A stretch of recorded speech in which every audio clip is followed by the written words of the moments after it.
Hello விவோஸ். Vijay அவர்கள் கரூர் மக்களுடைய சந்திப்பை பற்றின ஒரு மிக முக்கியமான அப்டேட் தாங்க இப்போ நமக்கு வந்து கிடச்சிருக்கு. ஸோ அதை பற்றி தான் நாம் இந்த பதிவில் டீட்டெயில்டாக பார்க்க போகிறோம். எல்லாருக்கும் தெரியும், தமிழக சட்டசபை தேர்தலானது நடக்கிறத முன்னிட்டு கடந்த செப்டம்பர் மாதம் 27ஆம் தேதி கரூரில் நடைபெற்ற தாவேகா பிரச்சார கூட்டத்தில் கூட்ட நெரிசலில் சிக்கி 41 பேர் பார்த்திங்கன்னா உயிரிழந்திருந்தாங்க. இந்த சம்பவம் விஜய் அவர்களை ரொம்பவே வந்து நோகடிச்சுது அப்படின்னே சொல்லணும். ஏன்னா அவர் வந்து இந்த விஷயத்துலேருந்து மீண்டு வரவே இல்லைங்க. அவ்வளோ மிகப்பெரிய ஒரு துயரம். அதாவது விஜய் அவர்கள் குறிப்பிட்டது என்ன அப்படின்னா, தன்னுடைய வாழ்நாளில் எனக்கு ஏற்பட்ட மிகப்பெரிய துயரம் அப்படின்னா அது இந்த கரூர் சம்பவம் தான் அப்படின்னு அவர் வந்து குறிப்பிட்டிருந்தார். மேலும் பார்த்திங்கன்னா, இந்த கரூர் மக்களை நேரில் போய் பார்க்க முடியலையே, அவங்கள்ட்ட மன்னிப்பு கேட்க முடியலையே அப்படின்னு ரொம்ப நாளாக வந்து தவிச்சிட்டு இருந்தாருங்க. ஸோ அதுக்கான ஒரு பயணம் தான் இப்போ வந்து நடந்துச்சு. ஸோ இதில் எல்லாரையும் அவர் வந்து மீட் பண்ணி பேசியிருந்தார். அது மட்டும் இல்லாமல் மக்கள் எல்லாருமே வந்து அவரையும் புரிஞ்சுக்கிட்டாங்க. அவர் பக்கம் எந்த தப்பும் இல்லை அப்படின்றத நிறைய பேர் வந்து அவருக்கு ஃபேவராக இருந்தாங்க. ஸோ அதுவும் அவரை வந்து வரவேற்ற விதமும் எல்லாமே வந்து விஜய் அவர்களுக்கு வந்து ரொம்பவே பிடிச்சிருந்துச்சு அப்படின்னு அவர் வந்து சொல்லியிருந்தார்.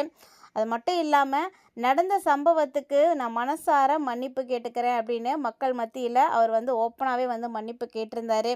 ஸோ இது எல்லாமே பார்த்திங்கன்னா எல்லாரையுமே வந்து நெகிழ வச்சுருக்குன்னு தான் சொல்லணும். ஸோ தமிழ்நாட்டினுடைய முதலமைச்சராக சிஎம்மாக ஆனதுக்கு அப்புறமா தான் இந்த பயணத்தை அவர் வந்து எடுத்திருந்தார்.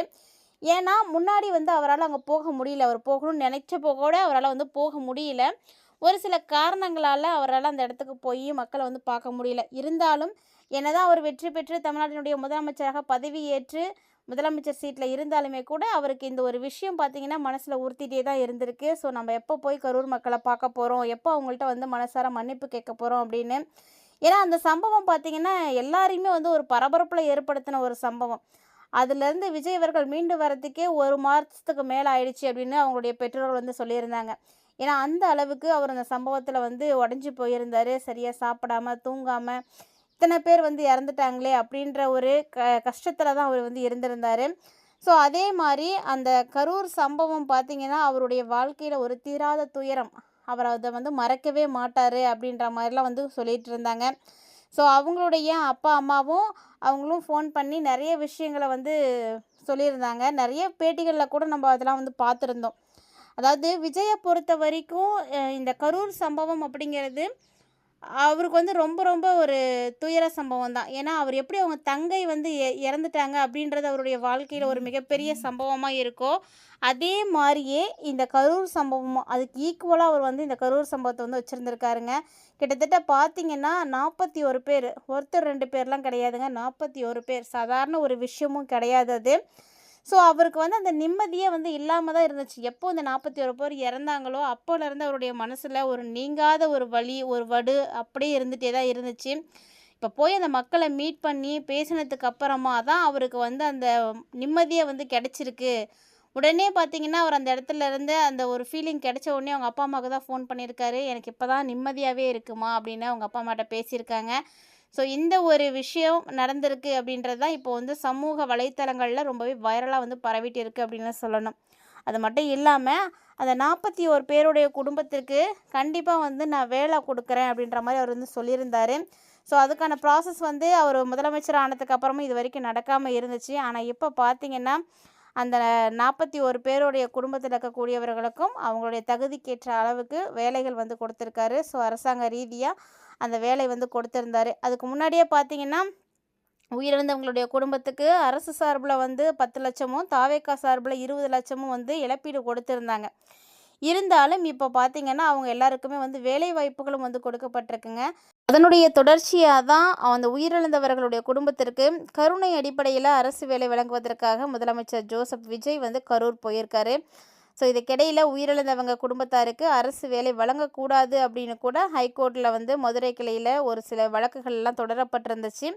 இருந்தாலுமே கூட இப்போ வந்து அவங்களுக்கு தற்காலிகமாவது பணி கொடுக்கலாம் அப்படின்னு நீதிபதி உத்தரவிட்டதுனால அதன் பேரில் இவர் இப்போது வேலை வந்து போட்டிருக்காரு.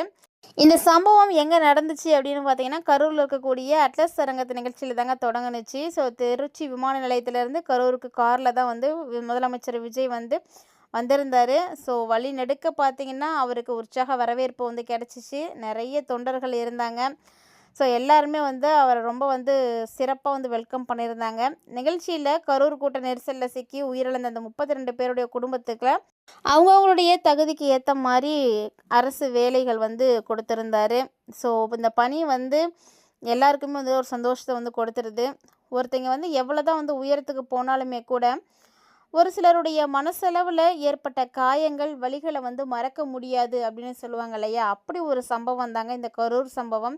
விஜய் அவர்கள் இன்னும் எந்த ஒரு உயரத்துக்கு போனாலுமே கூட அவருடைய மனசில் இந்த ஒரு சம்பவத்தை வந்து யாராலையும் வந்து அழிக்கவே முடியாது. எனக்கு எல்லாத்த விட வலியும் காயமும் ஏற்படுத்தினது இந்த கரூர் சம்பவம் தான் அப்படின்னு அவர் வந்து ரொம்ப ஃபயராக வந்து பேசியிருந்தார். ஸோ அவர் பேசின விஷயங்கள் ஒன்று ஒன்றுமே எல்லாரையும் வந்து கலங்கடிச்சிருக்குங்க. ஏன்னா வலியோடு தான் இருந்தேன், இந்த வலியோடு இருந்த என்னை ஓடி ஒளிஞ்சிட்டேன் அப்படின்னு கூடலாம் சொன்னாங்க. ஸோ கண்டிப்பாக அப்படிலாம் எதுவுமே கிடையாதுங்க. அன்றைக்கே நான் சொன்னேன், இன்றைக்கும் நான் சொல்கிறேன், நாளைக்கு இதே தான் நான் சொல்லுவேன். நல்லா தில்லாவே நான் இதை போய் சொல்லுவேன், கெத்தாக சொல்லுவேன். கண்டிப்பாக வந்து எனக்கு பணம் முக்கியமா இல்லை ஜனங்க முக்கியமா அப்படின்னு கேட்டால் நான் அசால்ட்டாக வந்து எனக்கு ஜனங்க தான் முக்கியம்னு சொல்லுவேன். எனக்கு பணம் வந்து முக்கியம் கிடையாது அப்படின்னு ரொம்ப ஃபயராக பேசியிருந்தார். ஸோ இந்த விஷயங்கள் எல்லாமே பார்த்திங்கன்னா கரூர் மக்களுக்கு ரொம்பவே வந்து ஆறுதலாக இருந்துச்சு. நிறைய பேருக்கு அவர் வந்து பணி நியமன ஆணைகள் வந்து கொடுத்துருந்தாரு. சம்பவம் யார் சொல்லி நடந்துச்சு, எப்படி நடந்துச்சு அப்படின்றத பற்றிலாம் இப்போ வந்து ஆராய்ச்சி பண்ணிகிட்டு இருக்கிறதுக்கெல்லாம். ஆனால் கண்டிப்பாக எப்போவுமே நான் வந்து அவங்கள சும்மா விடவே மாட்டேன். யார் இந்த சம்பவத்தை செஞ்சுருந்தாலும் அவங்களுக்கு சரியான பதிலடி நான் கொடுப்பேன் அப்படின்னு விஜய் வந்து சொல்லிட்டு இருக்காரு. அது மட்டும் இல்லாமல் நம்ம எத்தனை பேருக்குமே இத்தனை வலிகளையும் காயங்களையும் கொடுத்த அவங்களுக்கு 2026 சட்டமன்ற பொது தேர்தலே வந்து சரியான பதிலடியை வந்து மக்கள் வந்து கொடுத்துட்டீங்க. ஆனால் அது மட்டும் போதாது மக்களே, எழுந்திருக்கவே முடியாத அளவுக்கு அவங்களுக்கு நிரந்தரமான பதிலடிகள் எல்லாம் கொடுத்துக்கிட்டே நம்ம இருக்கணும், என்றைக்குமே அதை வந்து விடக்கூடாது அப்படின்ற மாதிரிலாம் நல்லா ஃபயராக பேசியிருந்தாருங்க. இனி இப்படி ஒரு அரசியல் சூழ்ச்சியை யாரும் யோசிக்க கூட கூடாது, அதுக்கு கூட வந்து தயங்கணும் அப்படின்னு கரூர் ஒரு நினைவு சின்னம் தாவேக்கா சார்பாக வந்து கட்டுவோம் அப்படின்ற மாதிரிலாம் அவர் வந்து வாக்குறுதிகள் கொடுத்துருந்தாரு. அது மட்டும் இல்லாமல் அறிஞர் அண்ணாவுடைய பிறந்தநாள் வரும் பொழுது தாய்மாமன் தங்க மோதிர திட்டமும் அறிமுகம் செய்யப்படும். நான் வந்து ரீல்லலாம் தாய்மாமன் கிடையாது, நான் ரியலான தாய்மாமன் அப்படின்னு ரொம்ப கெத்தாகவே வந்து விஜய் வந்து பேசியிருந்தார். அதாவது பேச ஆரம்பித்த உடனே பார்த்திங்கன்னா எல்லாருக்கும் வந்து ரொம்ப ஆரவாரம் வந்துடுச்சு.